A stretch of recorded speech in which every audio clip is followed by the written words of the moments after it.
రైతు బంధు పడలేదని ఎవరన్నా అంటే చెప్పు తీసి కొడతా. సరే పెట్టవా అన్నవారు నీకు చెప్పుతూ ఉండండి. ఇవాళ రైతు బంధు ఎత్తలేడు రేవంత్ రెడ్డి.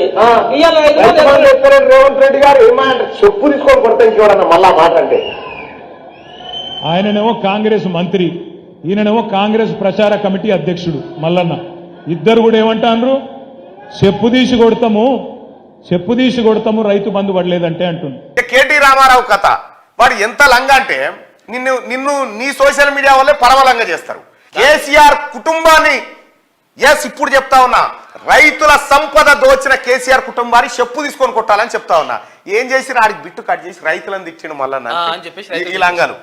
ఇగో రైతులకు రావాల్సిన రైతు బంధు పైసలు దిగిపోయేటప్పుడు కాంట్రాక్టర్ల చేతిలో పెట్టిపోయాడు కేసీఆర్.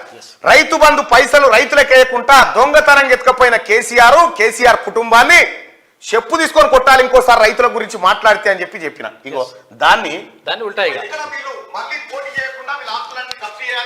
తెలంగాణ రాష్ట్ర ప్రజలు ఇగో మన సంపద ఎటుపోయిందంటే ఇగో ఎటుపోయింది పైసలు ఏమైపోయినా అంటే ఇగో ఇటుపోయినాయి.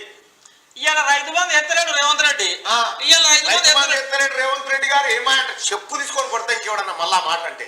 దొంగన కొడుకులారా ఈడు కలవకుండా చంద్రశేఖరరావు అనే దొంగ ఎక్కపోయింది ఈ మాట.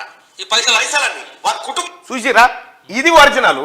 ఇక రామడు రైతు బంధు రాలేదంటే చెప్తో కొడతా అని చెప్పి కాంగ్రెస్ నేత తిన్మార్ మల్లన్న అన్నట్టుగా నేను చెప్తోని కొడతానని కేసీఆర్ కుటుంబాన్ని ఆ మాట కట్టుబడి ఉన్నా.